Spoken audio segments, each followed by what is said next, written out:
आपको एक बार फिर से लिए चलते हैं पाकिस्तान बॉर्डर लोंगेवाला, जहां प्रधानमंत्री मोदी जवानों को संबोधित कर रहे हैं। आज भारत की रणनीति साफ है, भारत की रणनीति स्पष्ट है।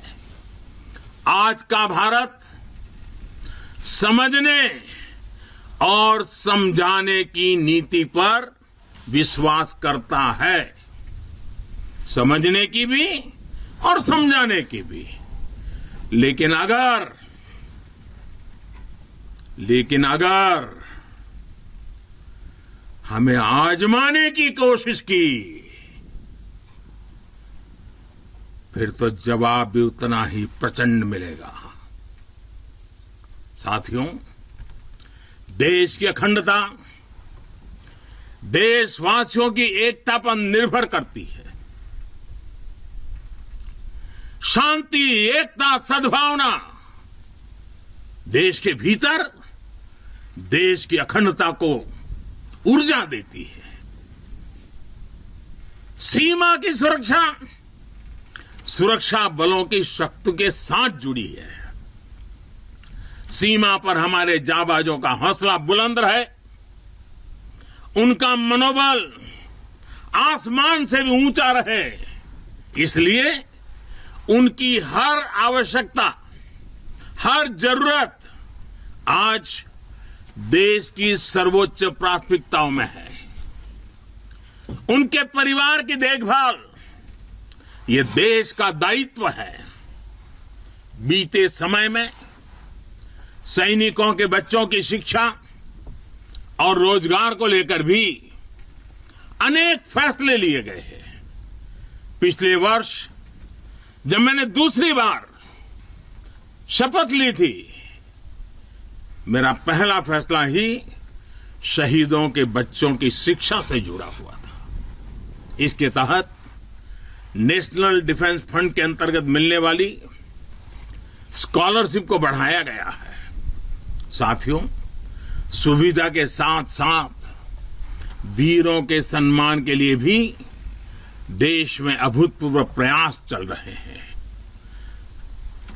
नेशनल वॉर मेमोरियल, राष्ट्रीय समर स्मारक, या फिर नेशनल पुलिस मेमोरियल हो, ये दोनों स्मारक देश के शौर्य के सर्वोच्च प्रतीक बनकर देशवासियों को, हमारी नई पीढ़ी को प्रेरित कर रहे हैं।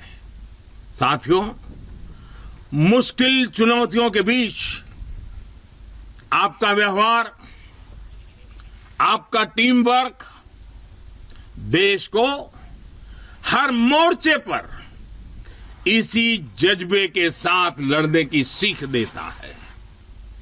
आज देश इसी भावना से कोरोना जैसी महामारी के खिलाफ भी जंग लड़ रहा है। देश के हजारों डॉक्टर्स, नर्सिस, हेल्पर्स और सपोर्ट स्टाफ दिन रात बिना रुके, बिना थके काम कर रहे हैं। देशवासी भी इस जंग को फ्रंट लाइन वॉरियर्स की तरह लड़ रहे हैं। इतने महीनों से हमारे देशवासी पूरे अनुशासन का पालन कर रहे हैं, मास्क जैसी सावधानियों का पालन कर रहे हैं और अपने और अपनों के जीवन की भी रक्षा कर रहे हैं। लेकिन हमें यह भी एहसास है कि अगर हमें मास्क पहनने में ही इतनी तकलीफ होती है, तो आपके लिए ये सुरक्षा जैकेट्स न जाने आपके शरीर पर कितनी चीजें आपको लादनी पड़ती है। इतना सब कुछ पहनना कितना कठिन होता होगा। आपके इस त्याग से देश अनुशासन भी सीख रहा है और सेवा धर्म का पालन भी कर रहा है। साथियों, सीमा पर रहकर आप जो त्याग करते हैं, तपस्या करते हैं, वो देश में एक विश्वास का वातावरण बनाता है। हर हिंदुस्तानी के अंदर एक नया कॉन्फिडेंस लेवल लाता है।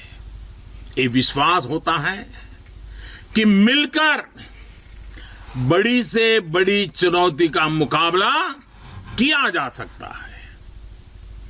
आपसे मिली इसी प्रेरणा से देश महामारी के इस कठिन समय में अपने हर नागरिक के जीवन की रक्षा में जुटा हुआ है।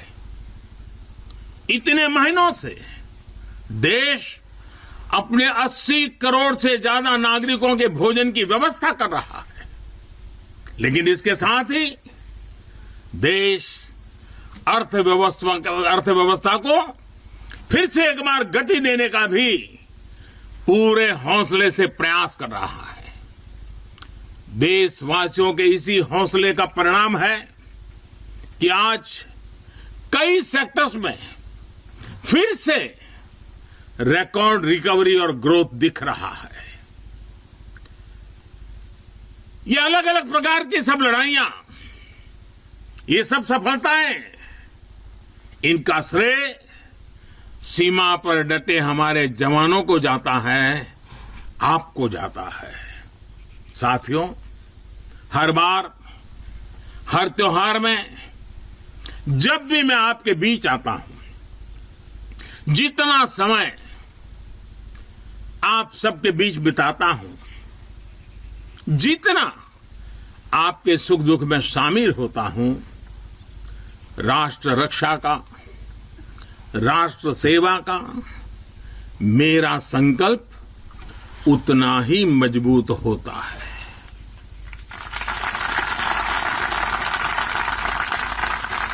मैं आपको फिर आश्वस्त करता हूं कि आप निश्चिंत होकर अपने कर्तव्य पथ पर डटे रहें। प्रत्येक देशवासी आपके साथ है। हां, आज के दिन मैं आपसे एक मित्र के रूप में, एक साथी के रूप में 3 बातों का आग्रह करूंगा, और मुझे विश्वास है कि मेरा यह आग्रह आपके लिए भी हो सकता है संकल्प बन जाए। पहला, कुछ न कुछ नया इनोवेट करने की आदत को, नए तरीके से करने की आदत, नई चीज खोज करके करने की आदत, इसको जिंदगी का हिस्सा बनाइए। और मैंने देखा है कि इस प्रकार की जिंदगी गुजारने वाले हमारे जवान, उनकी क्रिएटिविटी देश के लिए बहुत कुछ नई चीजें ला सकती है। आप थोड़ा सा ध्यान दीजिए कुछ न कुछ इनोवेट करने का। देखिए हमारे सुरक्षा बलों को, क्योंकि आप अनुभव के आधार पर इनोवेट करते हैं, रोजमर्रा से जिस प्रकार से जूझते हैं उसमें से निकालते हैं, बहुत बड़ा लाभ होता है। दूसरा मेरा आग्रह है, और वो आप लोगों के लिए बहुत जरूरी है, आप हर हालत में योग को अपने जीवन का हिस्सा बनाए रखिए। और तीसरा, हम सबकी अपनी अपनी मातृभाषा है। हम में से बहुत लोग हिंदी बोलते भी हैं, हम में से कुछ लोग अंग्रेजी भी बोलते हैं। इन सब से तो हमारा स्वाभाविक नाता रहता है, लेकिन जब ऐसा सामूहिक जीवन होता है, एक मेरे सामने लघु भारत बैठा हुआ है, देश के हर कोने के नौजवान बैठे हुए हैं, अलग अलग मातृभाषा के नौजवान बैठे हुए हैं, तब मैं आपसे एक और आग्रह करता हूं कि मातृभाषा वो जानते हैं, आप हिंदी जानते हैं, अंग्रेजी जानते हैं, क्यों ना अपने किसी एक साथी के पास से भारत की कोई एक और भाषा आप जरूर आत्मसात कीजिए, सीखिए। आप देखना वो आपकी एक बहुत बड़ी ताकत बन जाएगी। आप जरूर देखेंगे ये बातें आप में एक नई ऊर्जा का संचार करेगी। साथियों, जब तक आप है, आपका ये हौसला है, आपकी ये त्याग और तपस्या है, 130 करोड़ भारतवासियों का आत्मविश्वास कोई नहीं डिगा पाएगा। जब तक आप हैं, तब तक देश की दिवाली इसी तरह रोशन होती रहेगी।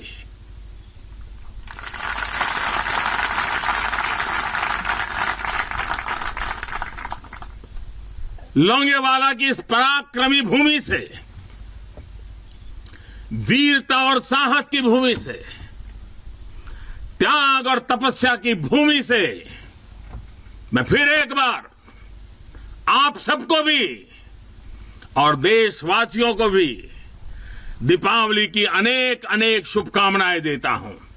मेरे साथ पूरी ताकत के साथ दोनों मुट्ठी ऊपर करके पूरी ताकत से बोलिए, भारत माता की, भारत माता की, भारत माता की, भारत माता की, भारत माता की।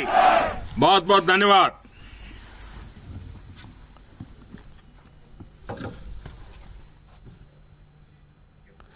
तो आपने प्रधानमंत्री मोदी को सुना और प्रधानमंत्री मोदी ने लोंगेवाला से यानी पाकिस्तान के बॉर्डर से न सिर्फ पाकिस्तान बल्कि चीन को भी साफ शब्दों में कह दिया है कि अगर भारत को आजमाने की कोशिश वो करेगा तो उसको प्रचंड जवाब मिलेगा। आपको सुनाते हैं प्रधानमंत्री मोदी ने किस तरह से चीन को जवाब दिया है।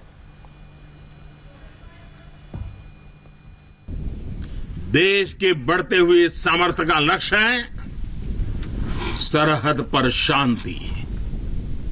आज भारत की रणनीति साफ है, भारत की रणनीति स्पष्ट है। आज का भारत समझने और समझाने की नीति पर विश्वास करता है, समझने की भी और समझाने की भी। लेकिन अगर हमें आजमाने की कोशिश की फिर तो जवाब भी उतना ही प्रचंड मिलेगा। साथियों, देश की अखंडता देशवासियों की एकता पर निर्भर करती है। शांति, एकता, सद्भावना देश के भीतर देश की अखंडता को ऊर्जा देती है। सीमा की सुरक्षा सुरक्षा बलों की शक्ति के साथ जुड़ी है। सीमा पर हमारे जाबाजों का हौसला बुलंद रहे, उनका मनोबल आसमान से भी ऊंचा रहे, इसलिए उनकी हर आवश्यकता, हर जरूरत आज देश की सर्वोच्च प्राथमिकताओं में है। उनके परिवार की देखभाल ये देश का दायित्व है। आज भारत आतंकियों को, आतंक के आकाओं को घर में घुस करके मारता है। आज दुनिया ये जान रही है, समझ रही है कि ये देश अपने हितों से किसी भी कीमत पर रत्ती भर भी समझौता करने वाला नहीं है। भारत का ये रुतबा, ये कद आपकी शक्ति और आपके पराक्रम के कारण ही है। आपने देश को सुरक्षित किया हुआ है, इसलिए आज भारत वैश्विक मंचों पर प्रखरता के साथ अपनी बात रखता है। दुनिया की कोई भी ताकत हमारे वीर जवानों को देश की सीमा की सुरक्षा करने से न रोक सकता है, न टोक भी सकता है।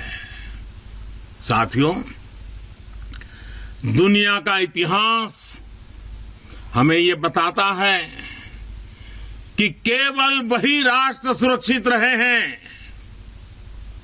वही राष्ट्र आगे बढ़े हैं जिनके भीतर आक्रांताओं का मुकाबला करने की क्षमता थी।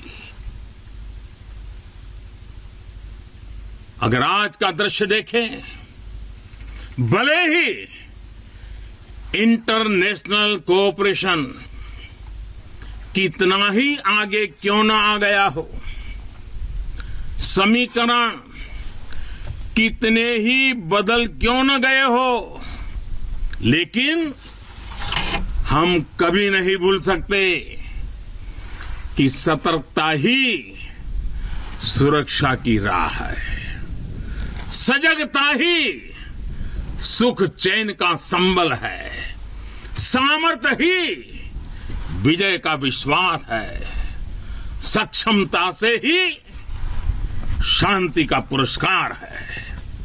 भारत आज सुरक्षित है क्योंकि भारत के पास अपनी सुरक्षा करने की शक्ति है। भारत के पास आप जैसे वीर बेटे बेटियां हैं।